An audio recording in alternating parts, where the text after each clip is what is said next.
Assalamualaikum warahmatullahi wabarakatuh. Kami dari kelompok 5 ingin membahas tentang pengertian siswa dan tipologi belajar siswa. Pembahasan ini dipresentasikan untuk memenuhi tugas mata kuliah Metodologi Pengajaran Pendidikan Agama Islam. Disusun oleh Intan Buanawati, Nur Fauziah, dan Hizal Mu'arif. Program Studi Pendidikan Agama Islam, Sekolah Tinggi Ilmu Tarbiyah Islamic Village. Yang pertama, kita akan membahas tentang pengertian siswa. Mohamin dan kawan-kawan 2005, menurutnya siswa yakni ialah sebagai seseorang subjek didik, di mana nilai kemanusiaan sebagai individu yang sebagai makhluk sosial yang memiliki identitas moral perlu dikembangkan untuk mencapai tingkatan suatu proses untuk mencapai hasil yang ideal dan kriteria kehidupan sebagai manusia diharapkan oleh bangsa dan negara. Siswa merupakan komponen dalam sistem pendidikan selanjutnya dalam proses pendidikan sehingga menjadi manusia yang berkualitas sesuai dengan tujuan pendidikan. Dan siswa juga ialah setiap orang yang datang ke suatu lembaga untuk mendapatkan atau mempelajari sebagai macam pendidikan. Orang ini disebut pelajar atau orang yang mempelajari ilmu pengetahuan. Siapapun orangnya, berapapun usianya, dari manapun asalnya, dengan biaya apapun untuk mengembangkan pengetahuan dan moral pelaku belajar. Kita sering mendengar istilah siswa, mahasiswa, murid, dan peserta didik. Kadang penyebutannya pun sering rancu, misalnya begini. Ada yang menyebut anak sekolah dengan sebutan para siswa, tapi giliran menyebut para orang tua, mereka menyebut orang tua murid, bukan orang tua siswa. Mana yang benar, siswa atau murid? Untuk menjawabnya, coba kita mencari akar katanya. Kata siswa berakar dari bahasa Sanskerta Sia, yang berarti apapun yang Anda katakan, saya menerimanya. Jadi, di dalam istilah siswa terkandung makna kepatuhan kepada sang guru. Lalu kita mengenal istilah mahasiswa.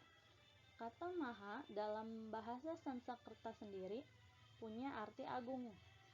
Mungkin maksud dari kata mahasiswa adalah siswa yang agung. Letak keagungannya adalah pada tataran pikir dan norma. Dari pemberian istilah ini terkandung harapan bahwa seorang siswa di perguruan tinggi diharapkan tinggi pula ilmu dan moralnya. Nah, sekarang bagaimana dengan kata murid? Kata murid berasal dari bahasa Arab yang berarti seseorang yang berkomitmen. Dan akarnya berasal dari kata keinginan yang kuat dalam diri atau willpower. Jadi, seorang murid selalu memiliki keinginan kuat dalam dirinya untuk selalu belajar. Dalam perkembangan selanjutnya, pemerintah menggunakan kata peserta didik. Diduga istilah ini digunakan oleh pemerintah untuk mengidentifikasi masyarakat yang belajar. Misalnya, di sekolah formal, informal, istilah peserta didik mengacu pada anggota masyarakat yang berusaha mengembangkan potensi diri melalui proses pembelajaran pada jalur pendidikan, baik pendidikan informal, pendidikan formal, maupun pendidikan non-formal. Pada jenjang pendidikan dan jenis pendidikan tertentu, maksudnya ialah peserta didik adalah untuk siapapun. Cakupan makna peserta didik sangat luas, yaitu bagi siapapun persona yang belajar dimanapun. Siswa, murid, dan mahasiswa adalah peserta didik. Bahkan taruna, santri, dan seminaris pun adalah peserta didik. Jika saya memberikan les di rumah, anak-anak yang datang belajar pun bisa saya sebut dengan peserta didik saya. Selanjutnya Kita akan membahas tipologi belajar siswa. Menurut istilah, tipologi mengandung dua kata, yakni tipe dan logi, yang berasal dari tipe dan logos. Tipe adalah gaya atau model, sedangkan logos adalah ilmu. Jadi, tipe dan logi secara bahasa berarti ilmu yang mempelajari tentang tipe atau model.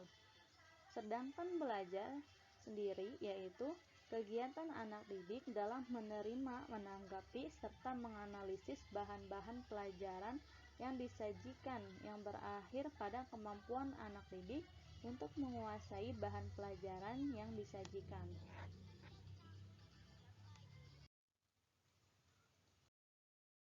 Dalam pembahasan ini mengkaji masalah tipologi belajar siswa, yang artinya cara bagaimana yang cepat dan mudah bagi seorang siswa menyerap, memahami, dan mengelola informasi yang diberikan kepadanya.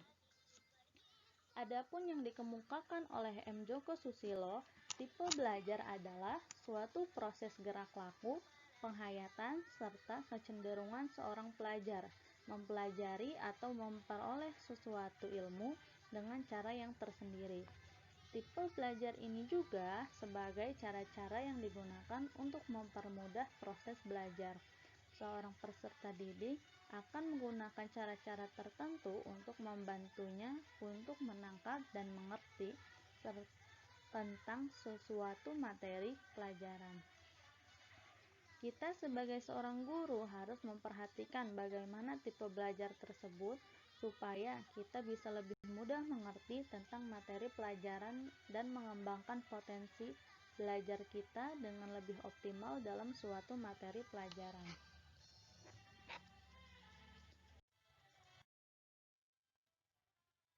Dan kita pula akan membahas tentang macam-macam tipe belajar.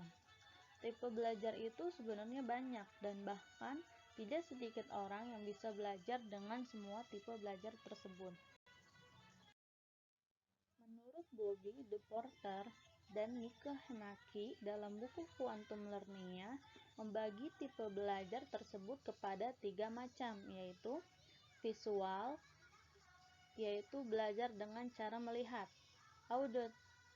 auditorial, yaitu belajar dengan cara mendengar, kinestetik, yaitu belajar dengan cara bergerak. Sedangkan menurut Hamzah B. Uno, membagi tipe belajar tersebut kepada 7 bagian, yaitu 1. Belajar dengan kata, yaitu tipe belajar seperti ini, siswa bisa mulai dengan mengajak seseorang teman yang senang bermain dengan bahasa, seperti bercerita, membaca, serta menulis.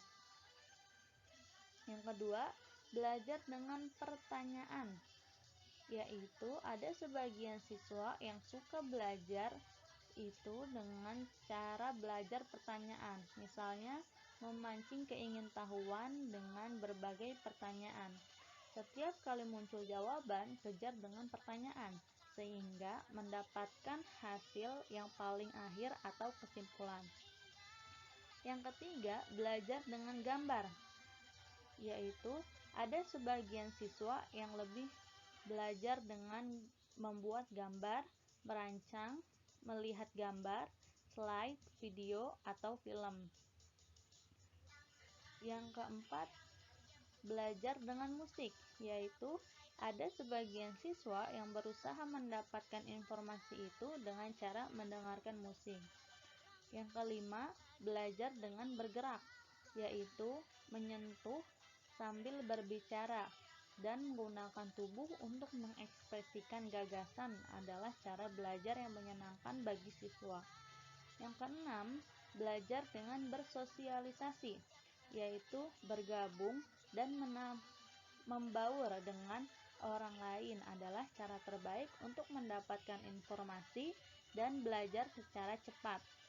Yang ketujuh, belajar dengan kesendirian, yaitu ada sebagian orang yang gemar belajar dengan menepi atau menyendiri. Dari beberapa macam tipe belajar menurut para ahli, yang pada dasarnya mereka sama dalam menentukan tipe belajar.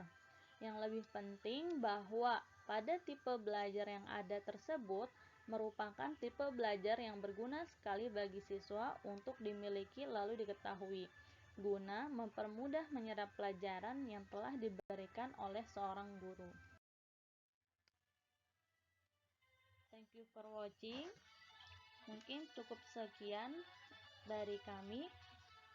See you next time. Wassalamualaikum warahmatullahi wabarakatuh.